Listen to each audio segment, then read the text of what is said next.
श्रवण सुन सुन पुनि अपनी ग्रीव डुलावे।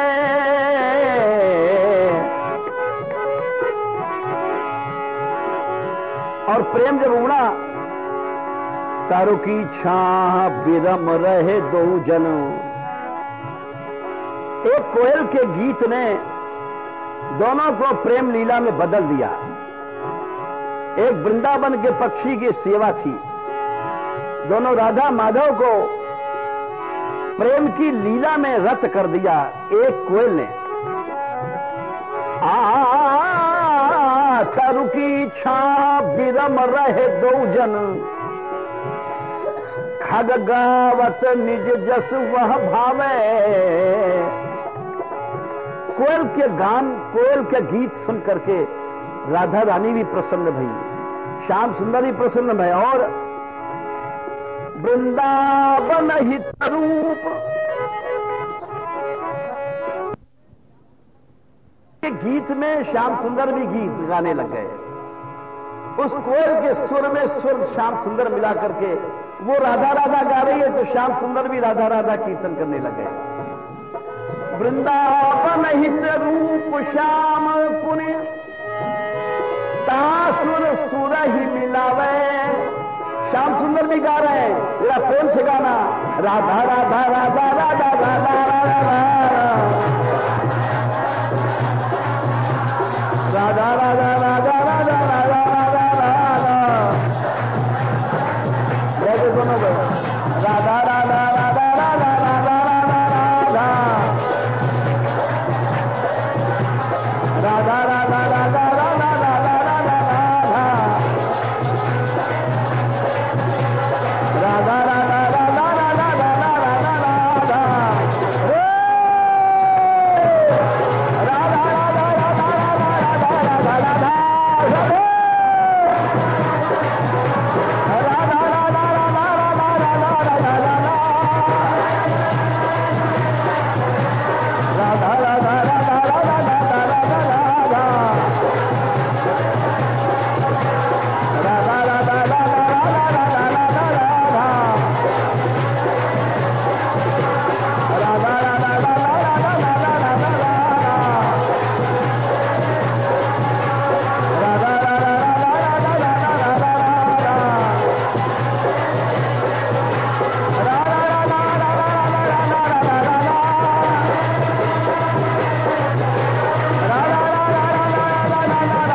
इस गीत में रसिकों ने बताया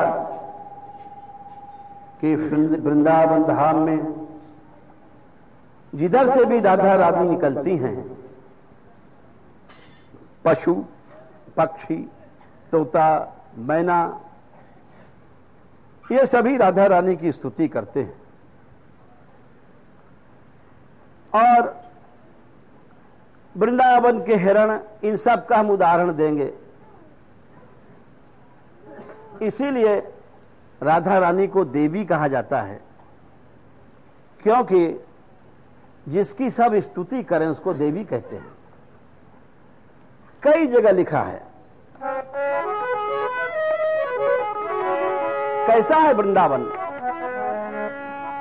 राधा कराव चित पल्लव वल्लरी के, ऐसा सुंदर वन है जिसको राधा रानी अपने हाथों से सजाती हैं। हम लोग आज उसी गहवर वन में बैठे हैं। यत्र गहवर कामनाम वनम द्वंद्व मनोहरम, अनित्य केलि विलासेन निर्मितम राधया स्वयं। किस वन को राधा रानी ने अपने हाथों से बनाया है। ये वो वन है जहां हम लोग बैठे हैं। ये बड़ी भारी कृपा हुई जिसको हम जैसे मूड समझ नहीं सकते। आज उसी वन में हम लोग बैठे हैं।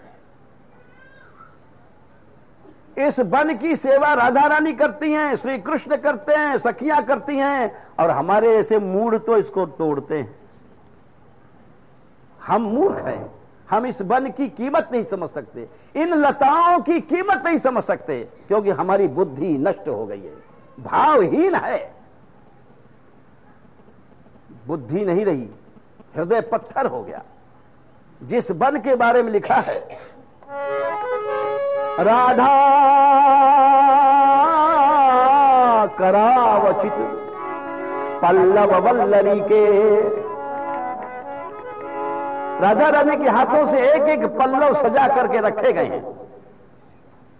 ऐसी लताएं, वल्लरी कहते हैं, ऐसी लताएं जहां समूह के समूह दिखाई पड़ रही हैं। ऐसा है वृंदावन, राधा करावचित पल्लव वल्लरी के। और राधा पदंक विलसन मधुर स्थली के, एक एक चप्पे चप्पे पर श्री राधा रानी के चरण का चिन्ह है। यहां वो देखने के लिए आंख नहीं है। बड़े बड़े महात्मा स्वामी हरदास जैसे यहां बुहारी लगाया करते थे, मन लगाए प्रीत कीजिए कर करवासो और ब्रजबीथे न दीजिए सोहनी। अरे इन गलियों को झारा करो, यहां राधा रानी आती है। यहां की धूल माथे पर लगाया करो, यहां राधा रानी आती है। हृदय को पत्थर मत बनाओ, भाव से ब्रजभूमि में रहो, देखो तुमको सब कुछ मिल जाएगा। राधा पदांक विलसन मधुर स्थली के, भाव हृदय में पैदा करो, भाव। खाली मशीन की तरफ पाठ मत करो, मशीन की तरफ भजन मत करो, भाव लाओ हृदय में। राधा पदांक विलसन, बोले श्री राधा रानी जहां चलती हैं वो कैसी मधुर स्थलियां बन जाती हैं, जिनके मिठास को ब्रह्मा आदि गाते हैं, शंकर आदि गाया करते हैं। बोले ऐसी तमाम स्थलियां हैं, कहीं भी चले जाओ, हर कुंज में राधा रानी के चरण पड़े हुए हैं। और जो हम बात कह रहे थे, राधा यशो मुखर मत खगावली के, यहां के एक एक चिड़िया, खगावली कहते हैं यहां के तोता, मैना, मोर, ये राधा रानी की स्तुति किया करते हैं, राधा रानी के यश गाते हैं। राधा यशो मुखर मत खगावली के, ऐसा राधा विहार विपिने रमता मन। तो ये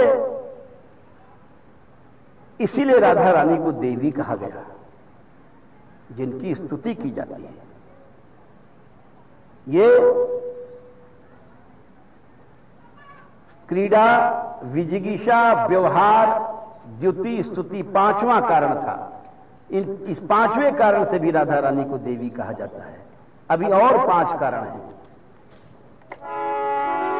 दिव्य प्रमोद रससार निजांग संग पीयूष बीच निचयैरभिषेचयंती कंदर्प कोटि शर मूर्छित नंद सून संजीवनी जयति कापि निकुंज देवी। नमो महद्भ्योस्तु नमः शिशुभ्यो, नमो युवभ्यो नमयावटुभ्यः। ये ब्राह्मणागामवधूतलिंगा शरन्ति तेभ्यः शिवमस्तु राज्ञाम्।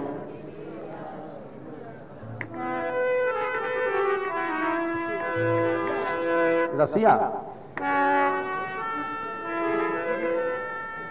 लो जी,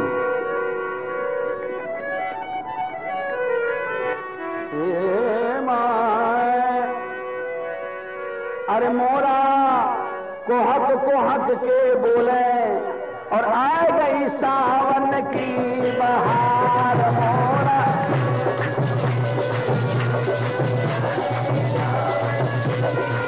सावन की बहार आ गई, सावन की बहार, सावन की बहार। मोरा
ए मन में लहर उठी मतवारी, ए मन में लहर उठी मतवारी, लता पतन की झूमन न्यारी, ए लता पतन की झूमन न्यारी, ए पटका और चुनरिया फारे सीरी चल रही जा,